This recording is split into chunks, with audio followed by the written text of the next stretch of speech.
Guys, I'm gonna have to make this video short because this forest is a little bit dodgy today, so I've got to be careful with where I am. This video is about why you can't be yourself around certain people or certain situations, and this is something that I definitely struggle with because I've noticed I'm much better around people I don't know at being myself than people I've been friends with for a while, which is really weird. I have difficulties being myself around my long-time friends and people around me than people I meet off the bat. So I'm dealing with like this confliction of my personality and I guess the role I play in people's lives. I think that is conflicting to me because obviously I've decided I play multiple roles in people's life for whatever reason, for whatever way I have it in my mind. But it's recognising the roles you play and getting back to your core way of being. Because I definitely, that's what I want to say anyway. But it's what it is it begins with letting go of the role plays that you play in your day-to-day life. If you do struggle with this, because I do, this is the only reason I'm coming and speaking about it, because this is something I struggle with myself, but I'm learning. I found some ways and that's why I'm teaching it. But the first role that we're given in life is our gender role, and it's not our biological structure.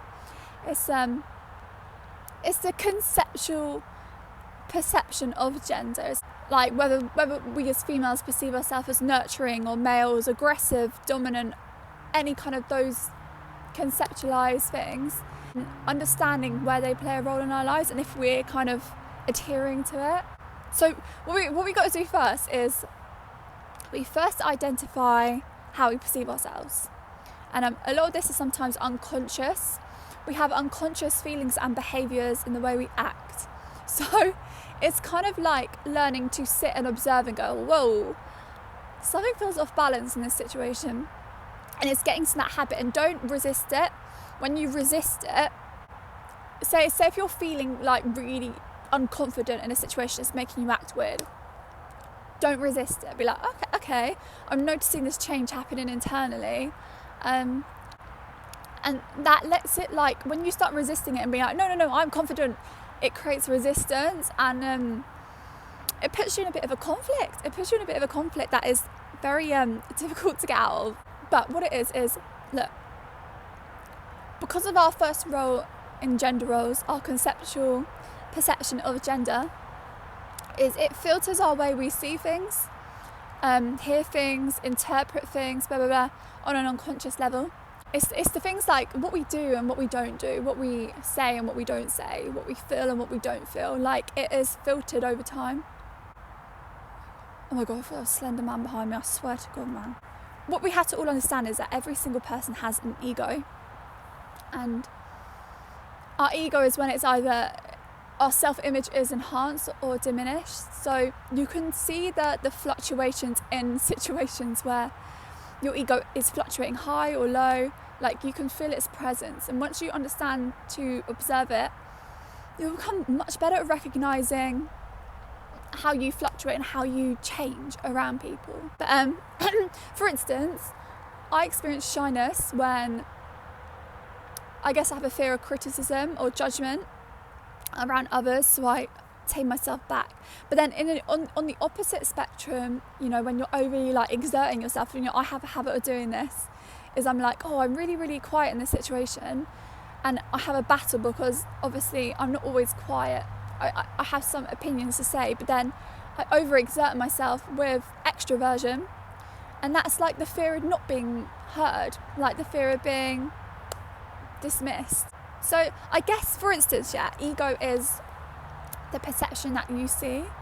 It's filtered through your own eyes, and I guess if you're not aware of your own reaction, you know, it's safe. Okay, I was in a situation the other day, and it's your reaction to the situation that is your ego. So for instance, I felt a fire within my body. I felt an instant like tightness here. I was like, oh, but that's your ego reacting. And once you understand, like, you can't prevent your ego from reacting, like, it's there and it's prevalent, but it's understanding when and where it reacts and just listening to it, watching it kind of like come up and down. Like, pretend it's a gorilla, okay? Like, some days you feel it like this, and some days you feel it like this, and then some days you feel it all curled up in a ball at the side. If you refer your ego to a thing that is relevant to you, you can identify it quicker. For me, if I'm not aware of my reaction and my ego coming up, whether it is being suppressed or accentuated, then it becomes a part of who I am, if that makes sense. So if I always reacted defensively to statements that I felt wasn't resonating to me, that would become a natural element of my personality where it will just come up like, anger, you feel angry, like, it will just come up. And look, as you get older, like when you're younger, your ego isn't as affected because you haven't gone through pain and traumatic experiences to an extent. You haven't gone through pain and traumatic experiences that have like suppressed you or made you more reactive and protective of yourself. You know, when we have barriers, when we were kids, we had less barriers. Like when I was at school, I wanted to get to know everyone. I wanted to get to know someone coming into reception, someone who's 4 years old when I was 6 years old. Like, we were way more open. Like, when I come home from school, I would ask my mum to lay the table so I could have friends around. I was always prepared to connect to people. But as we get older, traumatic experiences and pain become more embedded in us and we become more protective. But that's where our ego is aligned to it, you know. We get triggered. We do get triggered on certain things, and it's just understanding where that trigger comes up and allowing yourself to feel it rather than like pushing it away. It's difficult because different people bring up different parts of ourselves, and we bring up and trigger different parts of other people. But it can cause us to always have a changing personality around people where, you know, some situations, some people bring out us to be overly confident because they're more shy or something. It's weird how the dynamic, our egos kind of, they work together. You know, if someone's coming at you full force, like extravagant personality, your ego goes like this and theirs is like this, if that makes sense. And then you feel like, oh, I feel repressed, and they're like, oh, I got energy. Like, it's an energy dynamic between people. So then you can watch yourself and go, oh, I'm feeling a little bit suppressed, or oh, I'm feeling really confident. And that's the power, is observing this reaction and just allowing you to feel the pain. You know, if you're feeling really insecure and like in a situation and you're noting yourself kind of shriveling up like a raisin, then you know that your ego is being triggered by the other person or just by the situation.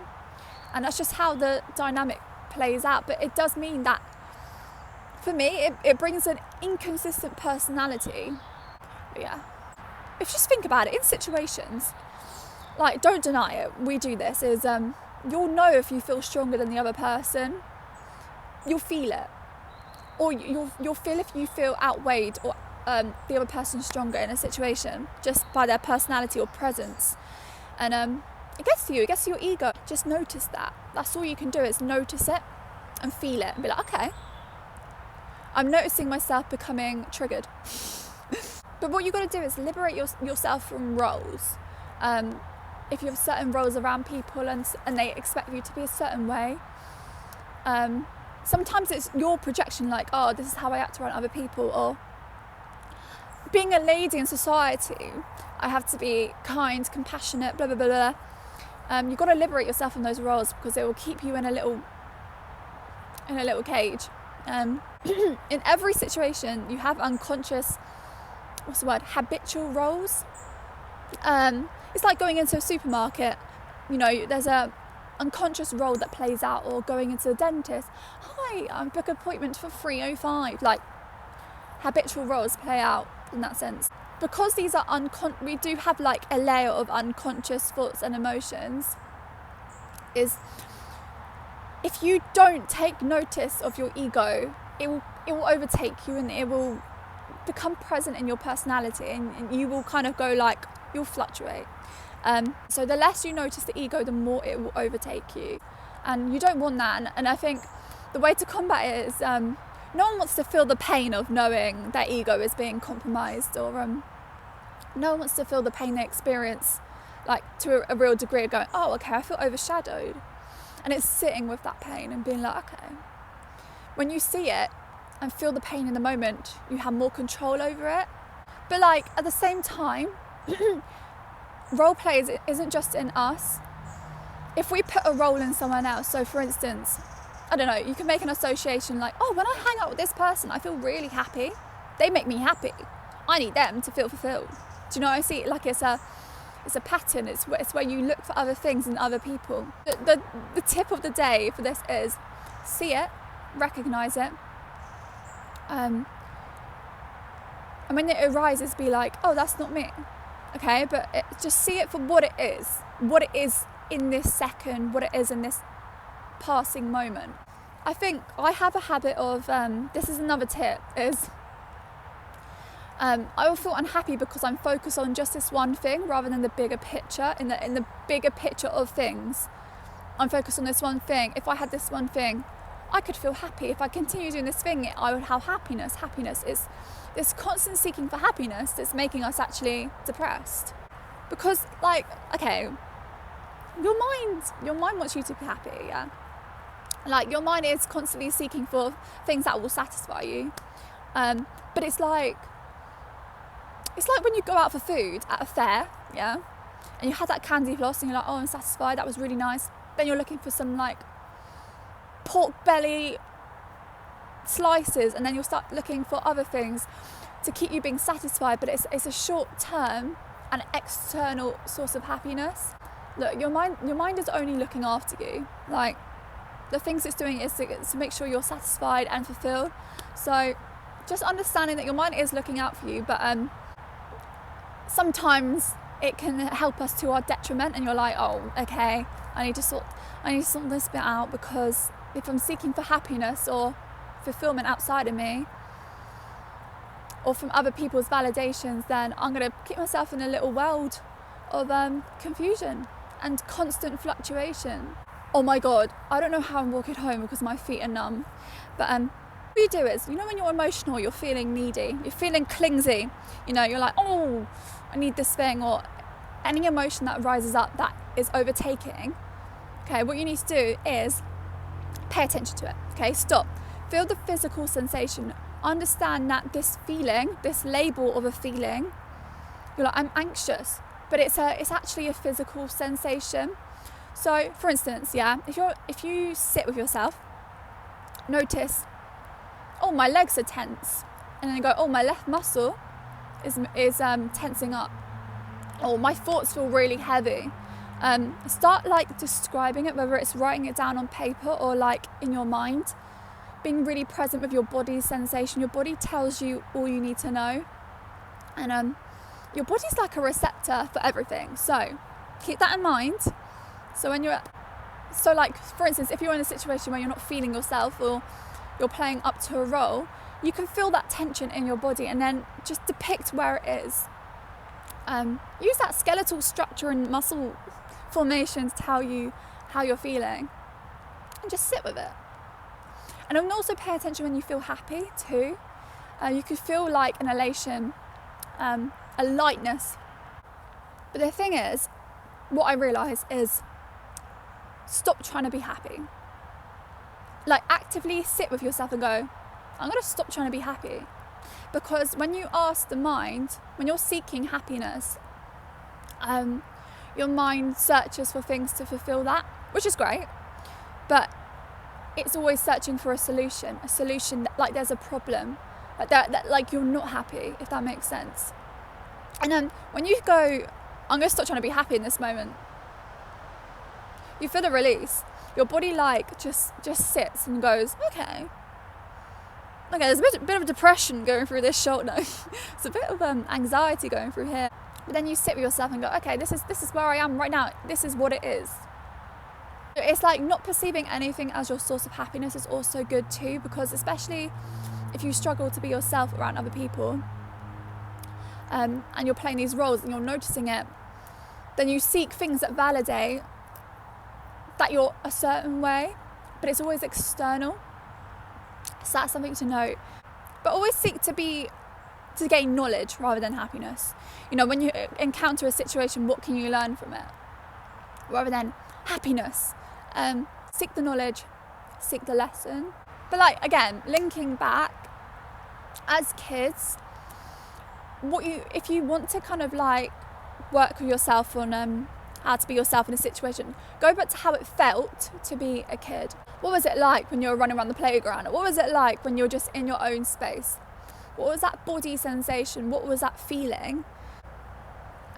And I remember, like, when I was just younger, I was way more open to experiences. I was way more open to connecting and learning. And obviously, like, as we get older, we get more burdens and stuff like that. But it's just having that mindset of, you know, we all wanted to connect when we were a kid with anything. With, like, when I was a kid, I would pick up, like, this twig would be my friend. You know, I'm saying I would build, like, a bracelet around my hand with this soggy stick and come home and be like, Mum, this is my bracelet. But yeah, I think going back to how you felt as a kid is also a great key in helping if you do deal with difficulty playing up to roles in society and around people. It's always a great, like, meditative reflection. But yeah, that's all I have to say today.